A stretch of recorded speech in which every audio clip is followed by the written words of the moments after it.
Ladies and gentlemen, welcome back to the show. This is EKB, EKB TV, and you are watching Vintage Cigar. And we are back with another buyer's guide. And today on the buyer's guide, Black Star line cigars. It is Black History Month. I always want to represent black cigar makers and black cigar owners just in general because every day is Black History. But it's definitely worth it to put a highlight on this company today, this month, and going forward.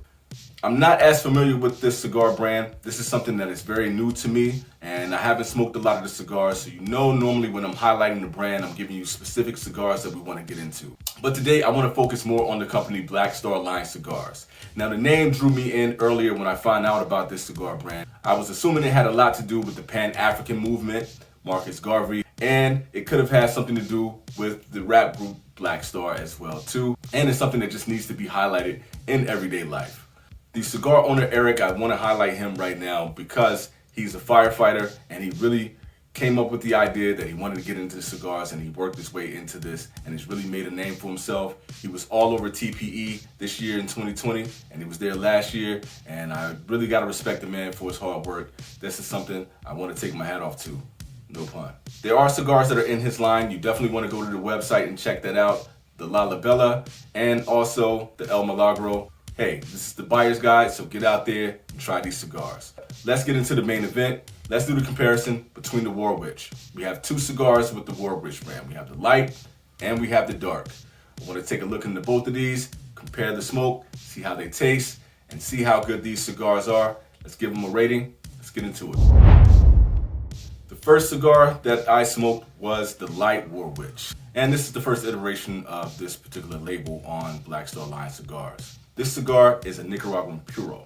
It is a 6x46 box press, a firm box press cigar. It's a beautiful wrapper that is a Connecticut shade wrapper. The binder is Criollo and the filler is Nicaraguan, that is Jalapa and Esteli. The wrapper on this is delicate and paper-like, the beautiful gold color, super thin veins, very smooth, and it's almost seamless. And as mentioned before, it's a very, very firm box press.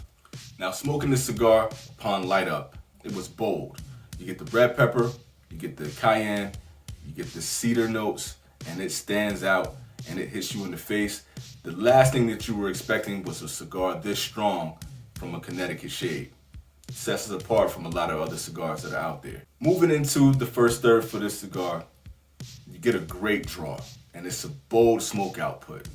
Flavors are significant and they're strong and will definitely smack you in the face. The cayenne pepper stands out. Bold, dry woods are there. It comes along with roasted nuts, and then you get this developing note of vanilla and citrus sweetness that is in the background. The pepper hits you in the back of the throat, and there's a long finish. You're definitely not lacking any strength to the flavor at this time, and you're not lacking any strength at all. It's a much stronger cigar than expected. Out of the gate, it's a medium to full. Moving into the second third here, the construction on this has been top notch. The burn is really nice. The only drawback to the burn is that this cigar burns pretty quickly. You get about 10 to 15 minutes from the cigar in each third. Moves pretty quickly. The flavors kind of transition into these charred woody notes that gets a bit bitter at times. The transition for the flavors goes into toasted notes, kind of like burnt toast. The pepper has died down a bit, but the bitterness is there and it's not enough sweetness to kind of balance out the flavors that are there. The smoke has a harsh texture, but the retrohale is a lot smoother and it progresses a little bit as it goes along.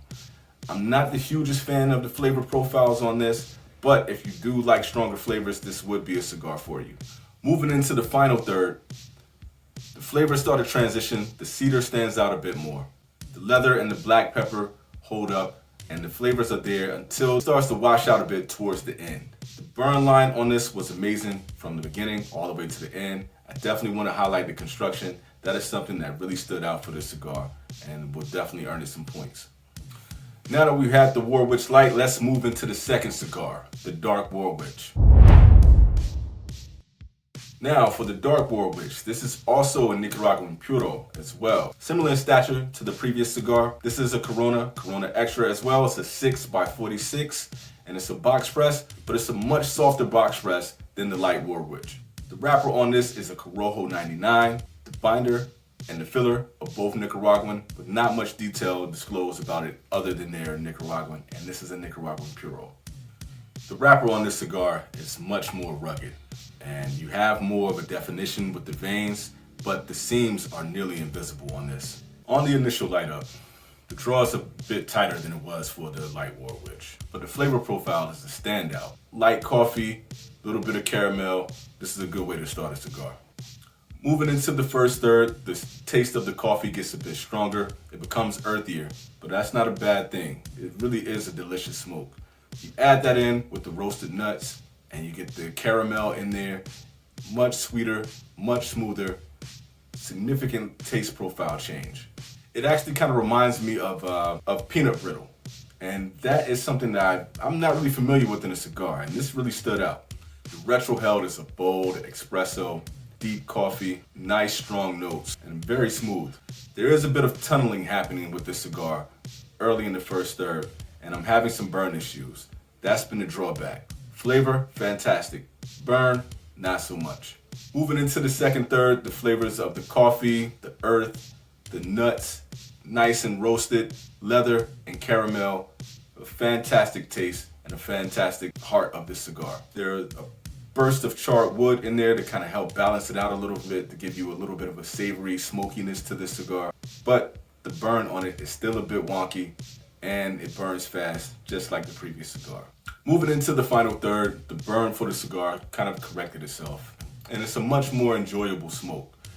Think about the cigar, the flavors are still there, but it's much earthier, much more leather, and a much more kind of mature smoke once you get to the final third. Over time, those flavors start to wash out, and it's almost time to just put the cigar out. But that's a great cigar all around. Let's get into more of the details and talk about the comparison between these two cigars. So let's kind of get into the details here, and let's score these cigars to see how they compare and which is the best. So bear with me, I'm gonna take a look at my notes just to make sure I get everything right between the two cigars. So for the light Warwich, the burn on it was an 18. The flavor is a 17. The draw was a 19. The smoke was 18, and construction was 18, giving that an overall 90. Now, as far as for this cigar, me personally, I didn't love the flavor profile. I thought it was a bit too harsh, especially being surprising that it was a Connecticut shade. Maybe that was the expectations, but I don't think so. It's not bad. It's not the worst cigar that I had at all by any stretch, but just wasn't flavor-wise in my wheelhouse. But the construction on this was fantastic. All right, for the dark Warwich. The dark Warwich, I will give the burn. The burn is 17. For the flavor is a 19. The draw was an 18. The smoke was an 18. And the construction was an 18. This was a really good cigar.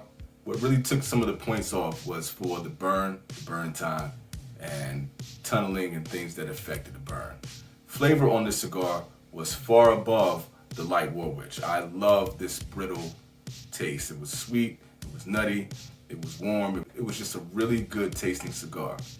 But it had to lose points for the burning profile.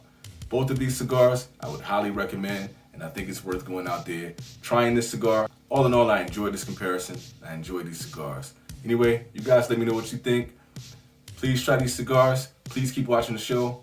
Click that like button. This is EKB TV, and this has been a Buyer's Guide. We got more Buyer's Guides coming up. We got more videos right here for you guys to check out. Peace.